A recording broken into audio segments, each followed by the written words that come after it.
Hey, up next on the Marvin Rock Show, you know, we're always bringing you the bands that we see live. And a week ago, I had the pleasure of seeing Hyngd from New York play live in Waynesboro, Pennsylvania. We had the guys from Hyngd on the show now. Guys, welcome to the show. Hey, man, thank you. Thank you. So, it was my first, hey man, welcome. It was my first time seeing you guys. So, for folks that may not know you, give me a brief history of the band and the formation of this band.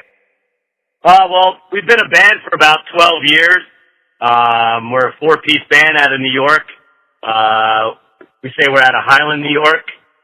We run independent, and we just look for awesome shows to play and try to get out to the masses. And you know what? We've played some awesome shows over the years, and we continue to grow and grow our fan base because of, you know, shows like you. Well, thank you for that. Now, how did you guys find each other? Did you come together from an assortment of other bands, or you guys have known each other a long time?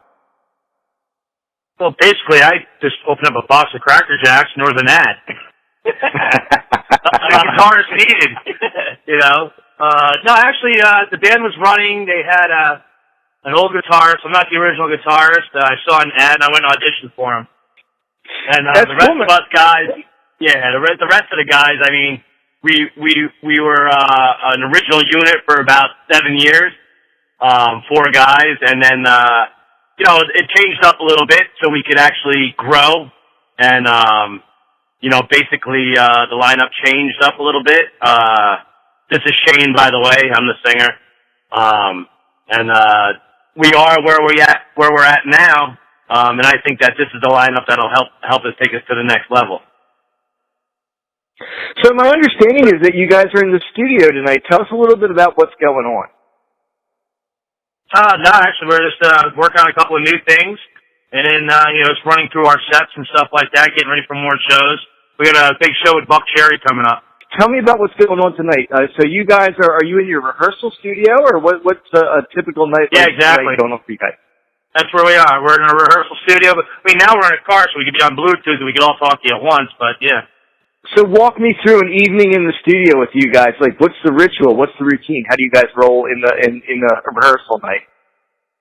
Normally we always just show up. You know, we have a certain time that we get here.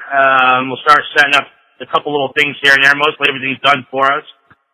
Then, you know, after that, we'll just start, you know, jamming a little bit, warming up. We'll screw around with some riffs, and then next thing you know, we just go right into it. Now, I hear all kinds of methods for writing tunes. So talk to me a little bit about the writing process for you guys. Does it start with a riff? Does it start with vocals? How do you guys write a song? It's kind of across the board. Like, I probably have a book of lyrics. But we take input from everybody. I might have a riff in my head, and ask Tommy to start playing it, or ask Steve, the drummer, to start playing something, or vice versa. They might say, hey, Shane, you know, I got this melody, you know, can you try this? And we'll try different things, but, we're combined writing. There's not just one writer, which makes us very diverse because we bring all different backgrounds into the writing process. So tell me a little bit more about some of those backgrounds. What are your guys' different backgrounds in music? Well, me, Shane, I like oldies. I love Elvis. I like some old school hip hop. I mean, old school metal. I just love everything. Like, I can get in my car and crank some jazz while I'm blasting down the highway, or just go to a hard metal tune. Like, I'm all over the board with music. You know, what about you, Tommy? Me, you know what, growing up, started back with, like, Black Sabbath, Kiss, you know, Van Halen, all that, went through that, all that, Steve Vai, you know, Black, then, you know, got into, like, more Black Label, Metallica, then as, you know, music progressed, started listening to more, like, you know, Seven Dust, Nonpoint, things like that. So trying to, you know, keep it heavy and thick, but also trying to keep it modern too, you know. How about you, Steve? Oh man, 80s metal is what I like. 80s metal is what I liked, and that's what I started playing. But from there, I've just played everything. So I've been in a country band, I've been in a jazz band, I've been in a wedding band. Yeah, I've played weddings before too, but you know, the heavy metal is right where it's at, and the sound that Hyngd makes, it's just a beautiful mix, and that's why I love playing with these guys. So, got some good tunes to listen to coming out at you.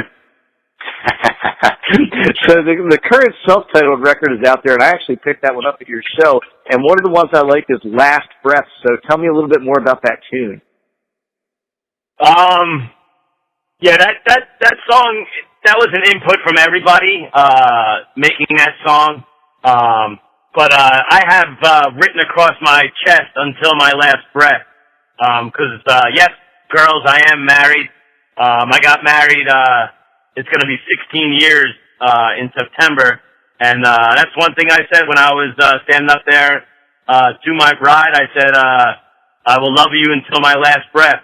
And that song is kind of written around, you know, don't wait till it's your last breath to express your feelings and stuff. Say it now, or, you know, forever hold your peace, basically. You know, everyone waits till the end to say their piece and say their sorries. You know, do it now while the people are alive. So, you know, I kind of hold that song to me, you know, verse-wise, you know. Yeah, man. So you guys mentioned you have a big show coming up with Buck Cherry, and you shared the stage with a lot of people. But I saw a post that show might sell out. So tell people a little bit more about that Buck Cherry show. It's definitely going to sell out. You know, last time Buck Cherry was at this place, it sold out. Last time we were at this place, it sold out. So I'll bet you $100 it sells out. It's just $100. It's gonna sell out. It's gonna be an awesome night. I mean, the place gets totally packed. It's a great venue. It just gets off the hook. You know, it's gonna be loud. It's gonna be wild. It's gonna be a great night. Definitely a great night. We're glad to be playing with them. So, you know, I got to see you guys up in Waynesboro, and like I interview a lot of bands. Do you guys? And some of them have like a pre-show ritual, and I wasn't like watching you for this, but do you guys have any like specific pre-show habits or rituals that you go through before a live show? Remember, for this one, guys. No, you're laughing. I'm a PG-13 show, so. Okay, all right. So we'll keep it PG-13. As long as everyone's on the side of the stage before it's ready to start, we're okay. Yeah. Some people just disappear. You know. I mean, no. We always have a couple beers or whatnot.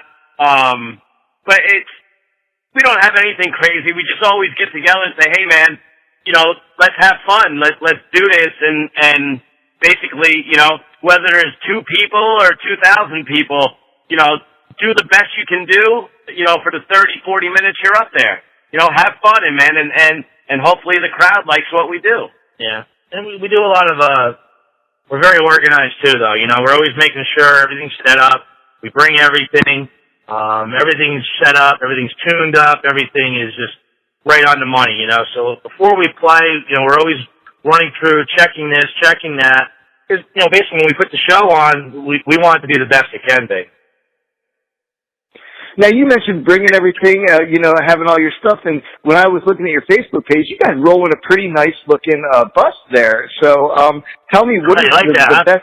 It's pretty good, at least from the outside. It looks kind of cool. So tell me, what is the very best feature of your tour bus? The shower. Yeah. The inside's a wreck.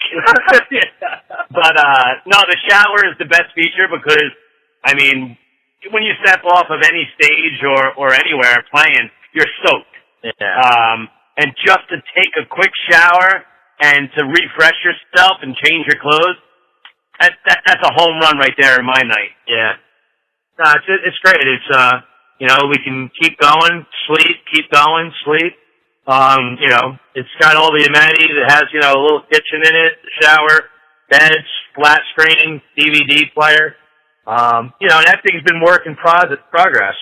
You know, I actually call that thing like Planet Discover because Discover Card really owns it, not me. No, it's awesome. And wherever, it's funny now because now we've been taking it out. I mean, after we played the show in Waynesboro, we pulled up somewhere, we finally just parked it, and then people are just walking by and we could hear them, like, they're knowing it's us. They just knew it right off the bat. It was great. That's awesome. And the people that don't understand what it must be like to tour in a minivan would appreciate what you're saying about being able to shower on the red heliport. Oh yeah. Let me tell you something. Just to lay down and stretch your feet out while we're driving, or if you want to stand up. I mean that's I'll tell any band to invest in a motorhome, because you know what? When you're cramped in a truck or a van and you can't stand up, you can't stretch out, it sucks. Yep. But when you're driving and you switch off driving and you can stand up, you can turn the microwave on and make some popcorn or some shit, whatever. It's a home run. Or you just watch a movie. I mean, we brought a whole bunch of movies, and it makes the trip fly when you're like watching something. Yeah, man, so that is good advice from a touring band there. So, hey, man, one last thing before I let you guys go. I was looking down the list of so many cool bands that you shared stage with, Seven Dust, In This Moment, Drowning Pool, and on and on and on. Is there any band that has been kind of like a mentor band? And I don't mean to put you on the spot, like not to put one above the other, but is there any band that's kind of like taking you under their wing or been a mentor band for you guys of those, big nationals that you've played with? I mean, I look up to all of them because I keep pushing this band to get to that level, or at least be noticed on that level. And when we go to California at NAMM and our stuff is promoted out there, a lot of people know who we are. But I look forward to every one of these, playing with every one of these large nationals. And I mean, the biggest one I can say that I love playing with, like all of them, but when we played with Hell Yeah, I always wanted to meet Chad Gray, when he was in Mudvayne and stuff like that, and then we got the opportunity to play with him, with Hell Yeah, actually a couple times when we opened Mayhem Fest and, a couple of smaller shows.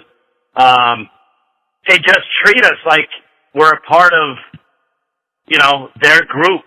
They treat us like we're a part of the national group, and it's insane to be treated like that, and I just think it brings our level up a little higher. Yeah. I notice is when they come hang out with us. Yeah, that's cool too. It is. It's funny. It's different. Our old trailer we had, it had some stories, but it's funny. Every national we played with, they just had to come inside and see it because they heard about it, and then they had to see it. So they'd always come and hang out with us and stuff like that. It was a lot of fun, though. Really a lot of fun. Yeah, our old trailer that we used to pull behind, we had a bar in it, all benches and stuff, and we actually had a stripper pole in it. So it was always a good time inside the trailer,